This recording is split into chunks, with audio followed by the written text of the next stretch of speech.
নমস্কার, আমি Tanushree Mitrapal, reiki master teacher.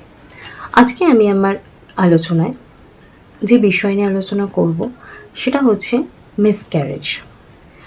Miscarriage হলো খুবই সেন্সিটিভ বিষয়। যে কাপলসরা মিসক্যারেজের মধ্যে দিয়ে ডিল করেছেন তারা জানেন যে এই পরিস্থিতিতে কী সিচুয়েশন হয়।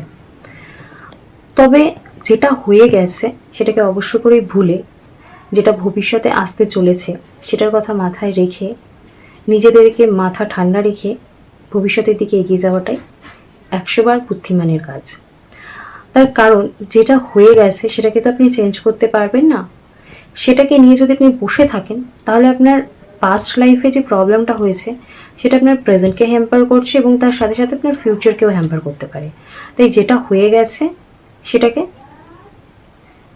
আপনি যেভাবে নিজেকে সান্ত্বনা দিতে পারেন দিয়ে অবশ্য করেই সেটাকে আপনি ভুলে যান এবং ভবিষ্যতে যাতে সেই প্রবলেম না হয় সেই জন্যই কিন্তু আমার ভিডিও। অর্থাৎ আমরা কি কি বিষয় মাথায় রাখবো। দেখুন, সবার আগে মাথায় রাখতে হবে নেশা কিন্তু হাজব্যান্ড ওয়াইফের দুজনের মধ্যে কেউ করলে চলবে না। কারণ এর থেকে কিন্তু আমাদের কনসিভ করা এবং মিসক্যারেজ দুটোই হতে পারে। মানে কনসিভ যেমন করতে সমস্যা হবে, মিসক্যারেজও কিন্তু খুব ইজিলি হয়। তো নেশা থেকে অবশ্য করেই আমাদের বিরত থাকতে হবে। আর আমাদের কি করতে হবে, যেই প্রবলেমটার জন্য মিসক্যারেজ হয়েছে সেই প্রবলেমটা নিয়ে অবশ্য করেই আপনাকে একবার ডক্টরের সাথে কথা বলতে হবে এবং আপনাকে সেই ব্যাপারটা জানতে হবে যে কি প্রবলেম হয়েছিল সেই মিসক্যারেজের, এবং আপনাকে চেষ্টা করতে হবে যাতে সেই প্রবলেমটা আপনার লাইফে আবার ফেরত না আসে।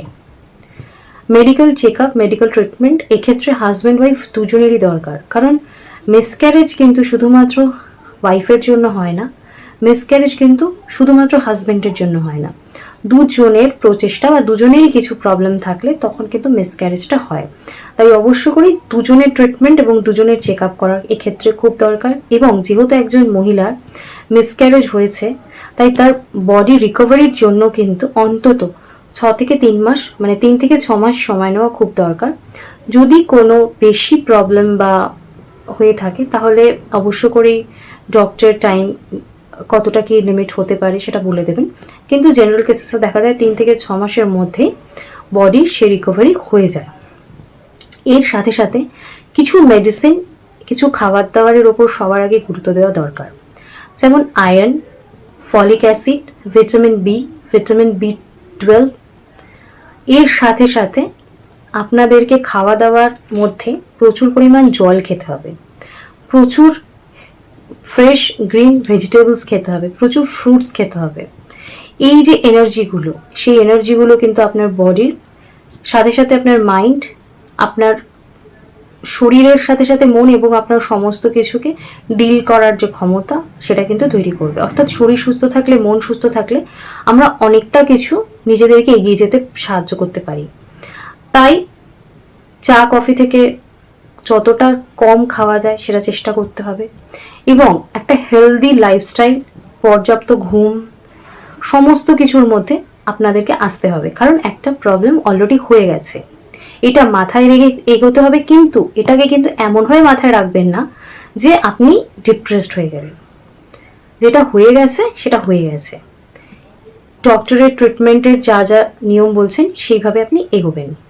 এই যে মিসক্যারেজটা হয়েছে সেটা যাতে আপনার লাইফের ফিউচারে আপনার না হয়, আপনি যারা রেইকি জানেন তারা কিভাবে এই জিনিসটাকে ডিল করবেন বা যাদের যাতে মিসক্যারেজ না হয় ফিউচারে, সেই ক্ষেত্রে রেইকি কিভাবে হেল্প করে সেটাই আমি আজকে আপনাদের আলোচনায় জানাবো। যারা আমরা রেইকি জানি, যারা কনসিভ করতে চাইছেন বা যারা অলরেডি কনসিভ করে ফেলেছেন, তারা কি করবেন। তারা অবশ্য করেই সারাদিনে যেমন নিয়ম করে খাওয়া দাওয়া, ঘুম, জল, পানীয়, বিশ্রাম সমস্ত কিছু নিচ্ছেন, তার সাথে সাথে অবশ্য করেই সারাদিনে আপনাকে রেইকি প্র্যাকটিস করতে হবে। আপনি যদি সারাদিনে 24টা পয়েন্টে রেইকি প্র্যাকটিস করছেন বা আপনি চক্রে প্র্যাকটিস করছেন বা আপনি স্পট হিলিং করছেন, যেটাই আপনি করছেন, আপনাকে মাথায় রাখতে হবে যে এই যে রেইকি ট্রিটমেন্ট বা রেইকি হিলিং করছেন এটা আপনাকে কি করছে।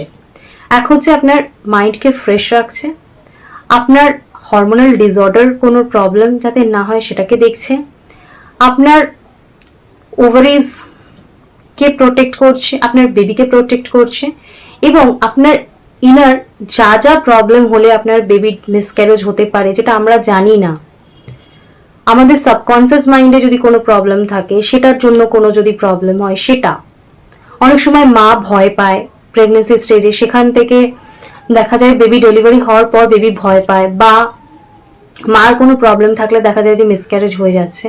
সেই সমস্ত প্রবলেম যেগুলো আমরা জানি বা যেগুলো আমরা জানি না, সমস্ত প্রবলেমকে কিন্তু রেকি হিল করছে, সমূলে নির্মূল করছে।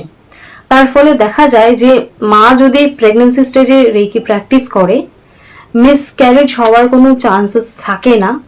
এবং আমরা যখন রেকি প্র্যাকটিস করছি, একটা হেলদি এনার্জি, একটা পজিটিভ এনার্জি সেই বেবি রিসিভ করছে, এবং দেখা যায় একটা হেলদি, সুস্থ, সুন্দর বেবিকে কিন্তু আমরা জন্ম দিতে পারবো যদি আমরা প্রেগনেন্সি স্টেজে রেকি প্র্যাকটিস করি, বা আমরা প্রেগনেন্ট কনসিভ করার আগে যদি আমরা রেকিকে নিজেদের জীবনের সঙ্গী হিসেবে তখনই যদি গ্রহণ করে নিই, সেক্ষেত্রেও কিন্তু এই প্রসেসটা অনেক হেলদি ওয়েতে হয়, এবং দেখা যায় যে কোনো রকম কোনো কমপ্লিকেশন সেক্ষেত্রে আমাদের কাজ করে না, এবং মিসক্যারেজ হওয়ার চান্সেস থাকেই না। যদি আপনি শুধু রেকি শিখে নিয়েছেন এবং আপনি মনে করছেন আপনার কিছু হবে না, সেটা নয়, আপনি শুধু জিনিসটা শিখছেন, কিন্তু আপনাকে জিনিসটাকে নিজের জীবনে প্রয়োগ করতে হবে।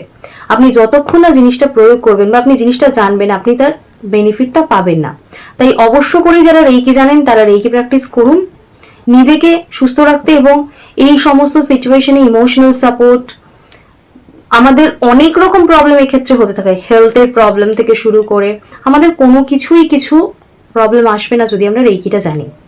আমাদের শারীরিক যে প্রবলেমই হোক, রক্ত কম হোক বা যে কোনো যা সমস্যাই হোক, আপনার সমস্ত সমস্যাকে কিন্তু ডিল করবে রেকি, সমস্ত প্রবলেমকে সলভ করবে রেকি, এবং রেকির মাধ্যমে আপনার সুস্থ একটা সুন্দর বেবিকে আপনি কনসিভ করবেন এবং ডেলিভারি আপনার হবে। তাই যারা সুস্থ সুন্দরভাবে বাচ্চা কনসিভ করে ডেলিভারি করতে চান, সুস্থ সুন্দর বাচ্চার মা হতে চান, তারা অবশ্য করেই যাতে মিসক্যারেজ না হয় সেটা মাথায় রেখে অবশ্য করেই রেকিটা শিখে নিতে পারেন। কারণ মেডিকেল যে ট্রিটমেন্টগুলো আপনি করছেন এক্সপেন্সিভ, সেটা তো অবশ্যই, তার সাথে সাথে শারীরিক অনেক কষ্ট, অনেক রকম প্রবলেম ফেস করতে হয়, কিন্তু রেকি কিন্তু খুব সুদিং। আপনি যদি রেকি, যারা রেকি জানেন তারা জানেন, যখন আমরা রেকি প্র্যাকটিস করি আমাদের মধ্যে এমন একটা এনার্জি কাজ করে, এমন একটা ফ্রেশনেস চলে আসে, সেটা হয়তো আর কোনো কিছুতেই সম্ভব নয়। তাই অবশ্য করেই আমরা রেকিটার সঙ্গে নেব, রেকির সঙ্গে চলবো, এবং দেখবো যে এর মাধ্যমে আমাদের জীবনের যে কোনো প্রবলেম আমরা কিভাবে ডিল করতে পারি। তাই যারা এই প্রবলেম ফেস করছেন তারা আর এই প্রবলেম নিয়ে চিন্তা করবেন না, তারা অবশ্য করেই রেকিটা শিখে নিন এবং নিজের এই সমস্যাকে রেকির হাতে তুলে দিন। দেখবেন রেকি কি সুন্দর আপনার এই প্রবলেমকে একেবারে 100-এ কোটি% শিওর হয়ে সলভ হয়ে যাচ্ছে। মানে এর ইনফিনিটিভ, এর পাওয়ার।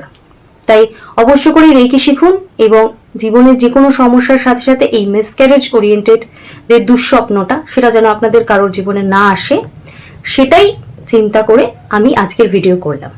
যদি আজকে আমার আলোচনা আপনাদের ভালো লাগে তাহলে অবশ্য করে আমার ভিডিও একটা লাইক করে দেবেন, আমার ভিডিওয়ে কমেন্টস করে জানাবেন আমার আলোচনা আপনাদের কেমন লাগছে, এবং অবশ্য করে আমার চ্যানেলটা সাবস্ক্রাইব করে দেবেন।